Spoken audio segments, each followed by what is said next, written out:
નવસારીમાં ભારે વરસાદ વરસ્યો છે। પૂર અસરગ્રસ્ત વિસ્તારોમાં કેબિનેટ મંત્રીએ મુલાકાત લીધી હતી અને પરિસ્થિતિની સમીક્ષા કરી હતી।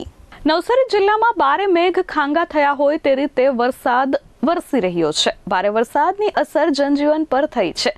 અનેક વિસ્તારો પૂરની લપેટમાં આવી ગયા છે। ત્યારે મુખ્યમંત્રી ભૂપેન્દ્ર પટેલે કેબિનેટ મંત્રી નરેશ પટેલને પરિસ્થિતિનો ચિતાર લેવા મોકલ્યા છે। નવસારી કેબિનેટ મંત્રી નરેશ પટેલે પૂર અસરગ્રસ્ત વિસ્તારોની સમીક્ષા માટે પહોંચ્યા હતા। કેબિનેટ મંત્રી નરેશ પટેલ ચીખલી તાલુકાના પૂર અસરગ્રસ્ત વિસ્તારોની મુલાકાતે પહોંચ્યા હતા અને ચીખલી સહિત ગ્રામ્ય વિસ્તારોની મુલાકાત લીધી હતી। ચીખલી તાલુકામાં કાવેરી નદીએ રૌદ્ર સ્વરૂપ ધારણ કરતા લોકોને ખૂબ મોટી હાલાકી પડી છે।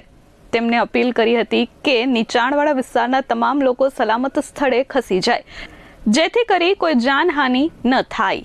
બિલકુલ જે રીતે વરસાદ આજે છેલ્લા 3 દિવસથી દક્ષિણ ગુજરાતની અંદર નવસારી, વલસાડ અને ડાંગ અને ઉપરવાસમાં વરસાદ હોવાના કારણે પણ એનાથી વિશેષ નવસારી જિલ્લાનો વાંસદા, ચીખલી, ખેરગામ આ 3 તાલુકામાં ખૂબ જ વરસાદ છે। ગઈકાલે રાત્રે 10 વાગ્યાથી અત્યાર સુધીમાં 13 ઇંચ વરસાદ વાંસદાની અંદર છે, એટલે કે 24 કલાકમાં 17 ઇંચથી પણ વધારે વરસાદ વાંસદામાં થયો છે। એના કારણે અત્યારે હું કાવેરી નદી કિનારે છું। જે રીતે પાણી વધે છે, એટલા ઝડપથી પાણી વધે છે કે જે 2022માં જે રીતે પાણી આ જ નદીની અંદર જે આવ્યા હતા અને કેટલાક ઘરો જે ડૂબાવમાં ગયા હતા એ સ્થિતિ કદાચ સર્જાય એ પ્રકારનું અત્યારે દેખાય છે।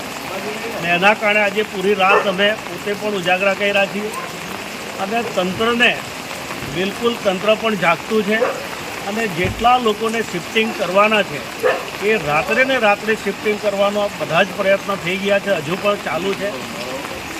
જે રીતે જૂજ ડેમ પણ ઓવરફ્લો થઈ રહ્યો છે, એના કારણે હું ચોક્કસ આપના માધ્યમ દ્વારા બિલ્લીમોરા, ગણદેવી, ચીખલી આ બધા જ લોકોને મારી વિનંતી છે કે આપણે ખોટો આગ્રહ કરાવ્યા કરતાં આપણને અનુભવ છે, એના આધારે આપણે બધા જ લોકોએ જે ઘરોમાં પાણી આવે છે બધા લોકોએ શિફ્ટિંગ થઈ જવું જોઈએ। તંત્ર તમારી સાથે છે, સરકાર તમારી સાથે છે।